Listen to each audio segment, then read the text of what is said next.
The intricate tapestry of the British monarchy has always been woven with threads of public duty, private sacrifice, and a complex web of unwritten rules enforced by an invisible bureaucracy. When a high-profile member of the family steps onto British soil, the eyes of the global community immediately fixate on every subtle movement, searching for signs of reconciliation or deepening fractures. The delicate balance between personal family bonds and institutional protocol creates an environment where even a simple request for lodging can transform into an international media storm, filled with conflicting narratives and hidden agendas. Behind the historic stone walls of the royal residences, a quiet but fierce battle over access, security, and legacies continues to unfold, leaving the public to wonder who truly holds the power within the modern court. If you want to stay informed about the hidden dynamics of the British monarchy and follow this developing story as it reaches its dramatic climax, please take a moment to subscribe to our channel for comprehensive analysis and exclusive updates. This current controversy centers around a highly anticipated arrival that was meant to be a private family matter, but quickly devolved into a public logistical nightmare. When the Duke of Sussex finalized his flight plans across the Atlantic, the expectation was a brief period of domestic stability, an opportunity to touch base with family, and a chance to navigate the heavy emotional terrain that has defined his relationship with the Crown over the last several years. Instead, the arrival was immediately overshadowed by a jarring confrontation involving administrative deadlines, security clearances, and the rigid structures of the royal household. Representatives for the prince announced with certainty that a formal invitation to reside at the ultimate symbol of royal authority, Buckingham Palace, had been received and accepted. Yet, within mere moments, a completely contradictory narrative emerged from within the palace walls, suggesting that the opportunity had already vanished due to a strict administrative cutoff date that had quietly passed, while security details were still being intensely negotiated. Hola Yisho too. This sudden administrative friction highlights a much deeper systemic tension that has plagued the royal family for generations, a phenomenon often described as the invisible barrier between the sovereign and his closest relatives. Observers of the court have long pointed out that the daily operations, scheduling, and protocol of the monarchy are not managed directly by the family members themselves, but rather by a deeply entrenched network of senior officials and advisors who prioritize institutional preservation above all else. When a major family event or visit is proposed, it must pass through this complex bureaucratic filter, where personal desires are frequently subordinated to long-standing rules and public relations strategies.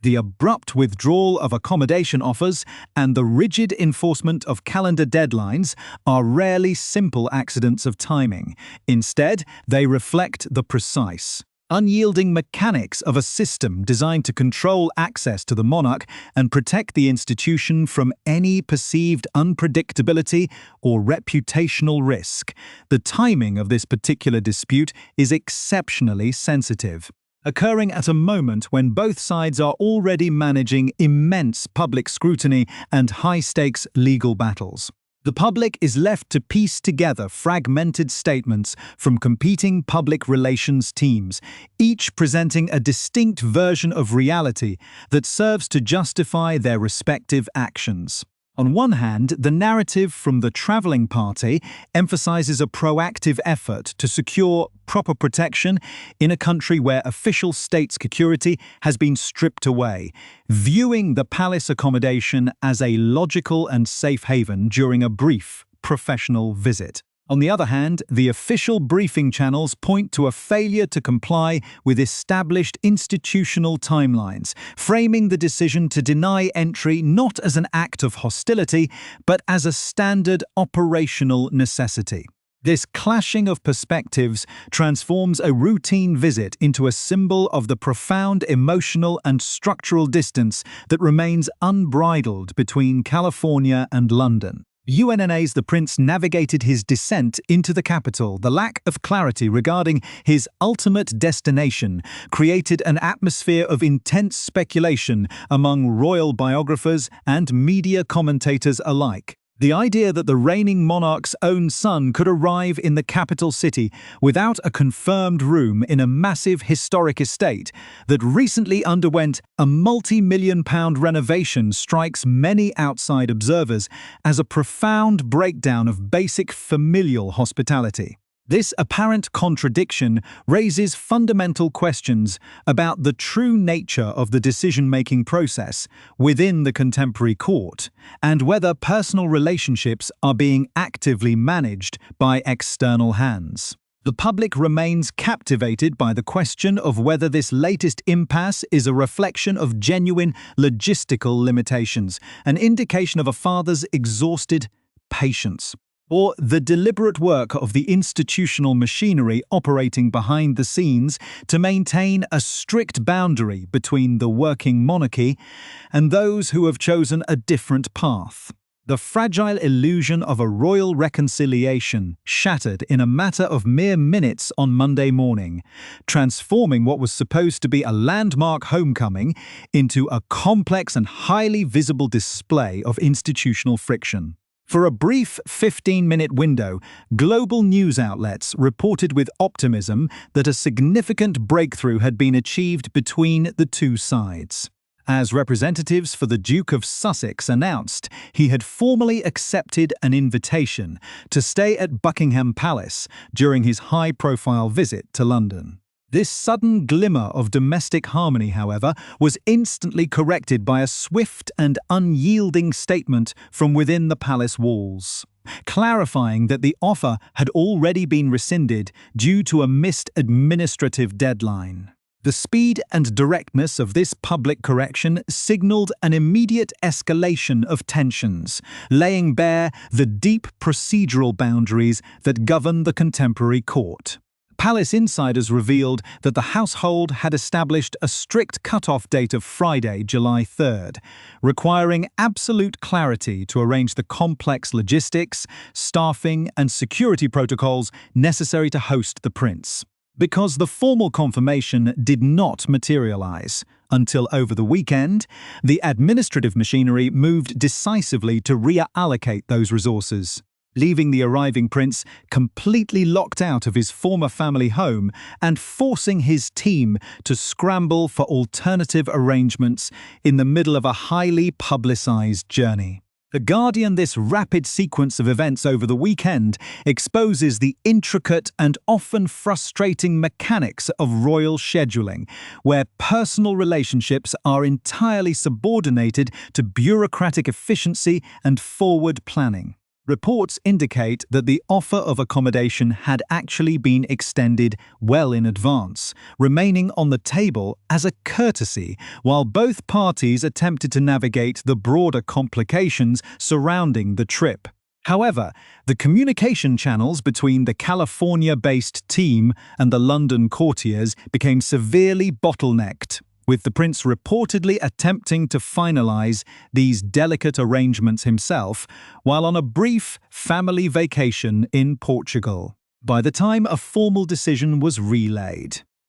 On Saturday morning, the official position of the palace had already hardened. Although the prince attempted to execute an immediate about-face later that same day by confirming his intent to occupy a room for a single night, he was informed that the window of opportunity had closed permanently. The institutional defense of this decision rested firmly on the practical realities of managing a massive royal estate, with officials insisting that a minimum level of notice is a non-negotiable requirement to ensure proper hospitality and security oversight. To the inner circle of the household, the shifting decisions from across the Atlantic were viewed as an logistical disruption that simply could not be accommodated at the 11th hour, highlighting the deep cultural divide between an agile, independent public figure and a traditional, slow-moving institution. The Spokesman Review,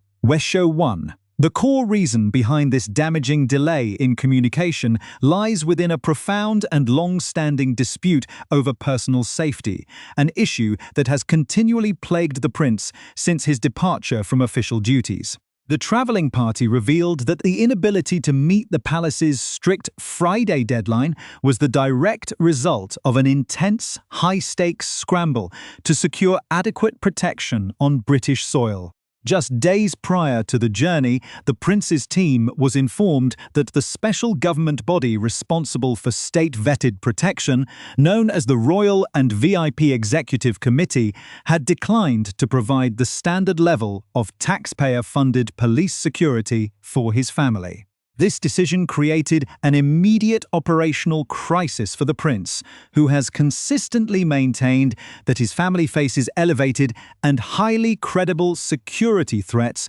within the United Kingdom. Forced to navigate this sudden vulnerability, his team spent the critical days leading up to the trip conducting independent assessments and establishing alternative private security arrangements. Only after these alternative parameters were safely finalized over the weekend did the prince feel logistically capable of formally accepting the palace lodging, creating a tragic paradox where his efforts to ensure basic physical safety ultimately cost him the opportunity to reside within the secure walls of the royal estate. The Times of India Issue 2.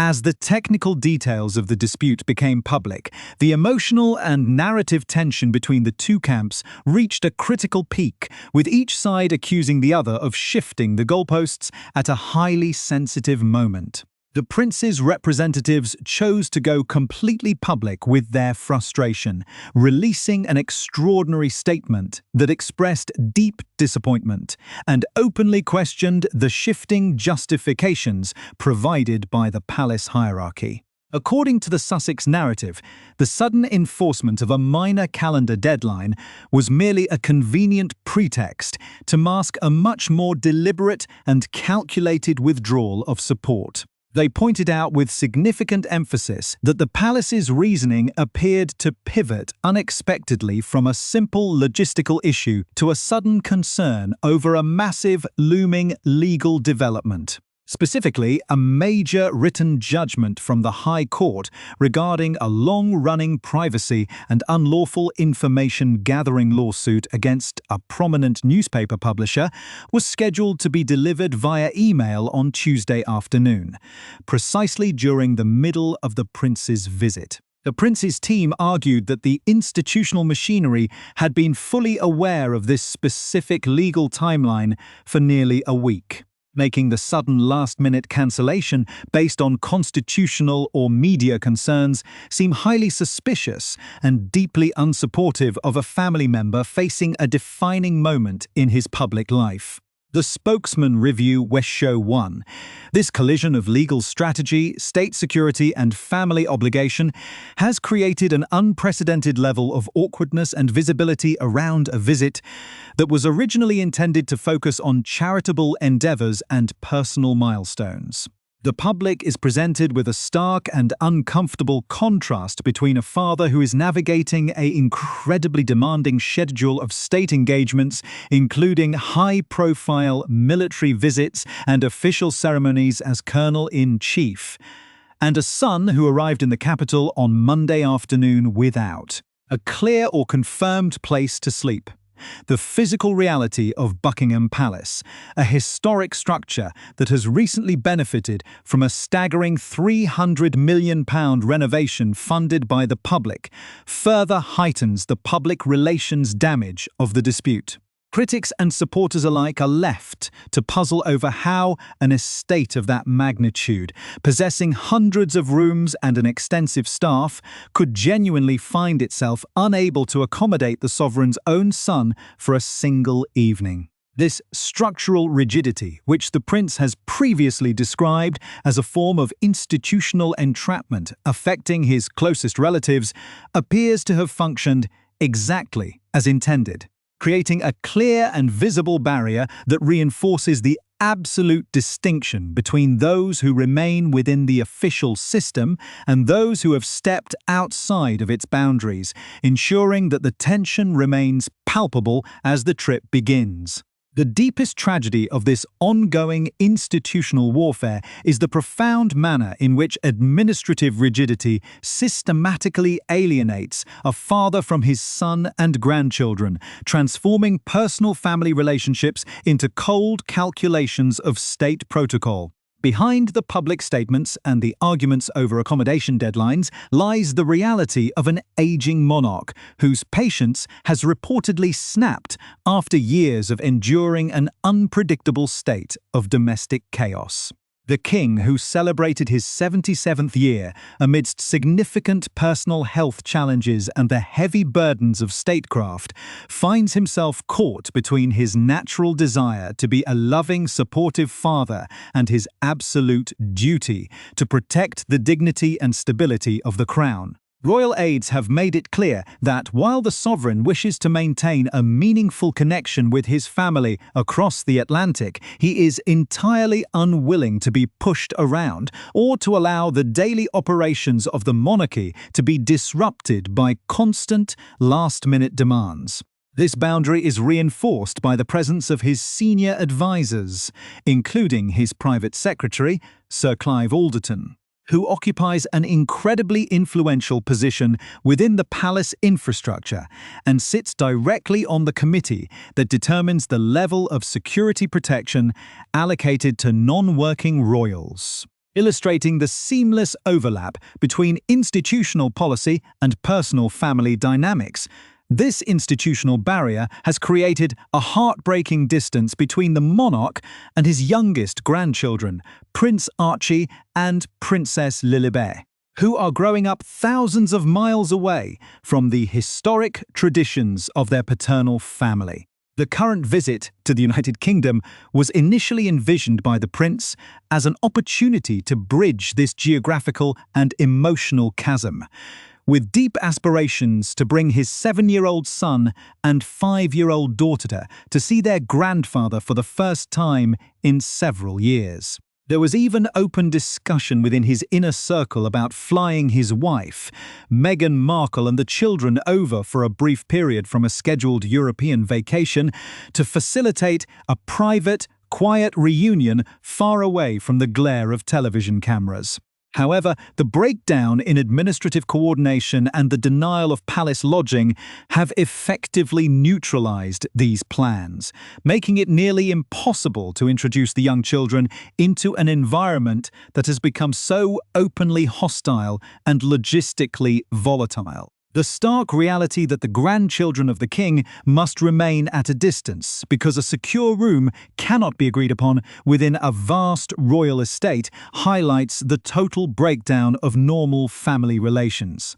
ensuring that the next generation remains entirely isolated from their royal heritage, while the adults continue their endless public disputes. The complexity of the situation is further amplified by the prince's ongoing legal campaigns against the British media, particularly his high-profile lawsuit against Associated Newspapers Limited, the powerful publisher of the Daily Mail and the Mail on Sunday. This legal battle, which the prince has pursued alongside other globally recognized figures like the legendary musician Sir Elton John and the prominent actress Elizabeth Hurley, centers on serious allegations of unlawful information gathering, including phone hacking and illicit surveillance spanning many years. The delivery of a critical High Court judgment on this matter, occurring precisely during the prince's short stay in London, served as a primary justification for the palace's decision to maintain a strict distance.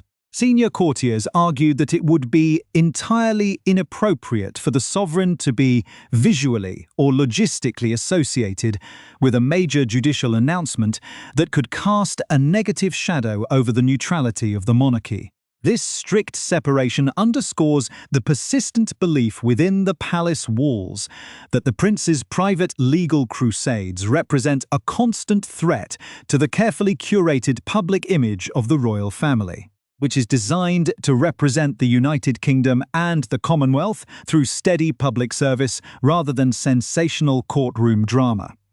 While the prince's team views these protective measures as an act of calculated hostility and emotional coldness. Longtime friends of the family and royal biographers, such as Hugo Vickers, point out that this is simply the unyielding nature of the court system, operating exactly as it has for centuries. The courtiers, famously referred to by the prince as the men in grey suits within his revealing memoir, are tasked with an uncompromising mandate to insulate the sovereign from any form of external controversy or unpredictability. In this context, the enforcement of a strict deadline for accommodation is not seen by the palace staff as a personal rejection of a son, but as a standard operational necessity to protect a monarch who already faces an incredibly demanding schedule of public engagements. On the very day his son arrived in London, the king was actively engaged in his official duties,